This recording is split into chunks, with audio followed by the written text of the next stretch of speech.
शिष्टाचार की पराकाष्ठा या सियासी व्यवस्था।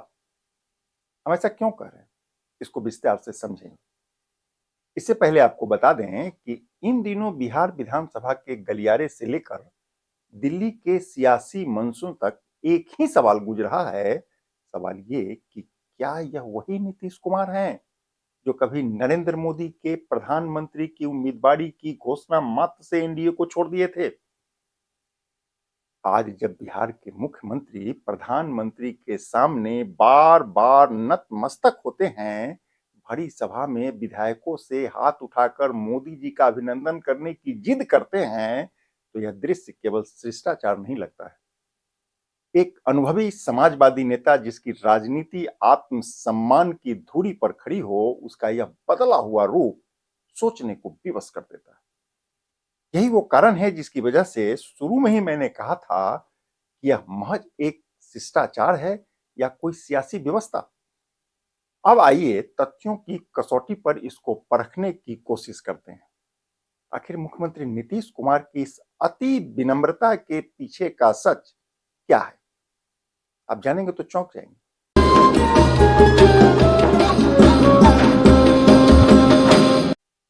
अंजुमन में आपका स्वागत है।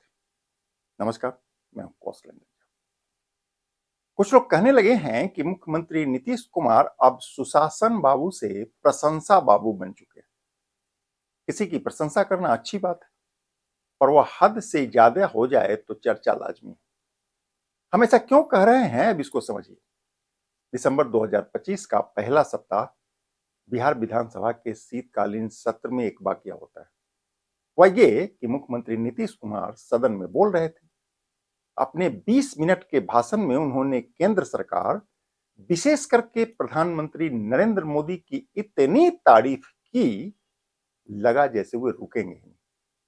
हद तो तब हो गई जब मुख्यमंत्री ने सदन में मौजूद विधायकों से कहा कि आप सब हाथ उठाकर पीएम मोदी का अभिनंदन कीजिए।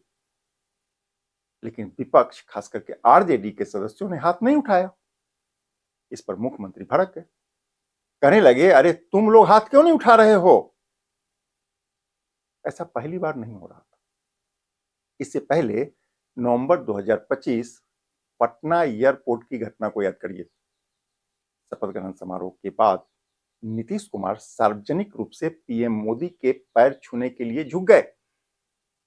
इससे पहले जून 2024 संसद के सेंट्रल हॉल में एनडीए की बैठक के दौरान मुख्यमंत्री ने यही किया। इससे पहले नवंबर 2024 दरभंगा एम्स के उद्घाटन के समय भी मुख्यमंत्री नीतीश कुमार प्रधानमंत्री का पैर छूना चाहते थे। एक 74 वर्षीय अनुभवी राजनेता जो स्वयं 10 बार मुख्यमंत्री रह चुका हो, उसका यह व्यवहार सामान्य प्रोटोकॉल तो नहीं कहा जाएगा। सवाल उठता है कि इस शिष्टाचार को क्या कहें? क्या इसमें कोई गहरा संकेत छिपा है? तथ्यों को गहराई से देखें तो यह स्पष्ट होता है कि नीतीश कुमार का यह व्यवहार उनकी सियासी धुरी की परिणति बनने लगा। कहते हैं कि इसके 3 प्रमुख कारक हो सकते हैं। अव्वल तो ये कि 2024-25 के सियासी समीकरण अब पूरी तरीके से बदल चुके हैं। बिहार में बीजेपी जूनियर पार्टनर नहीं रही। ताजा आंकड़ों और विधानसभा के स्थिति के अनुसार बीजेपी अब सिंगल लार्जेस्ट पार्टी बन चुकी है।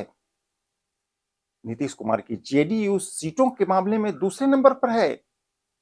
दूसरा ये कि पहली बार ऐसा हुआ है कि जब बीजेपी ने बिहार में गृह विभाग और विधानसभा अध्यक्ष जैसे दोनों महत्वपूर्ण पद अपने पास रख लिए। सुनने में यह बात भले छोटी लगती है, पर सच्चाई यही है कि नीतीश कुमार को अब यह एहसास होने लगा है कि उनकी सत्ता बीजेपी की शक्ति पर निर्भर हो चुकी है।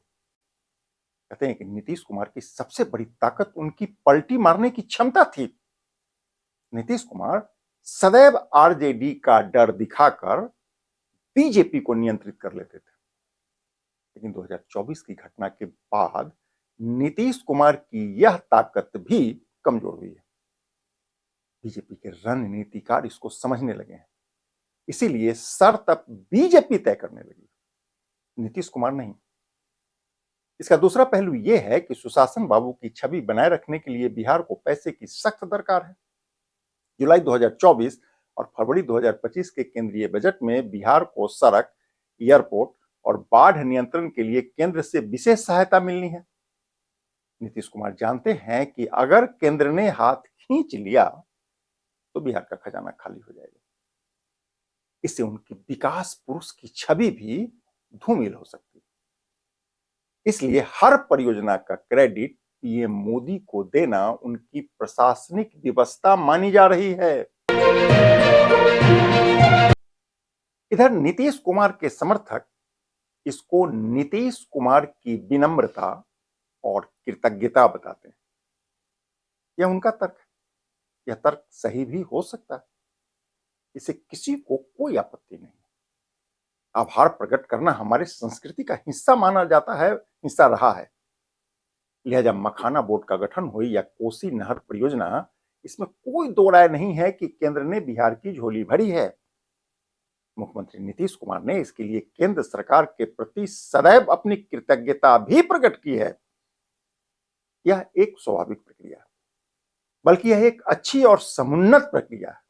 यह होना भी चाहिए। लेकिन दूसरी ओर इसमें एक गहरा संदेश भी छिपा है। दरअसल बीजेपी के कुछ फायर ब्रांड नेता गाहे बेगाहे मुख्यमंत्री नीतीश कुमार को टारगेट कर लेते हैं। ऐसे में यह संभव है कि मुख्यमंत्री नीतीश कुमार सीधे हाईकमान यानी प्रधानमंत्री नरेंद्र मोदी को खुश करके बीजेपी के बड़बोले नेताओं को चुप कराना चाह रहे हो। यह हो सकता है, इससे भी इनकार नहीं किया जा सकता।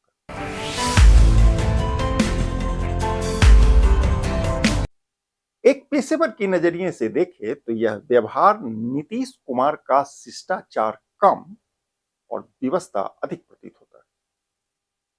कहते हैं कि राजनीति में जब आपके पास सीटों की संख्या कम हो, विश्वसनीयता दांव पर हो और सहयोगी दल आक्रामक हो, तो आत्मसम्मान से समझौता करना पड़ता है। शायद यह बात मुख्यमंत्री नीतीश कुमार को अब समझ में आने लगा। कहते हैं कि नीतीश कुमार जो कभी पीएम मोदी को चुनौती देने का मादा रखते थे, आज अपने सियासी अस्तित्व के लिए उनके सामने ही नतमस्तक है। यह केवल आदर नहीं है, बल्कि यह एक स्वीकारोक्ति है। स्वीकारोक्ति इस बात की कि बिहार के सत्ता की चाबी अब एक अनेक मार्ग से ज्यादा 7 लोक कल्याण मार्ग के पास है। यह कड़वी हकीकत है और शायद इसको समझ पाना हर किसी के लिए आसान नहीं होने वाला है। खैर, यह मुख्यमंत्री नीतीश कुमार की अद्भुत राजनीतिक यात्रा है। ऐसे में बड़ा सवाल ये कि क्या यह डबल इंजन आने वाले 5 वर्षों में उद्योग का जाल फैलाकर बिहार को वास्तव में विकसित राज्य की श्रेणी में ला पाएगी? क्या मुख्यमंत्री नीतीश कुमार मोदी के दबाव में अपनी स्वतंत्र नीति का त्याग कर देंगे? ऐसे और भी कई सवाल हैं जो जवाब का इंतजार कर रहा है।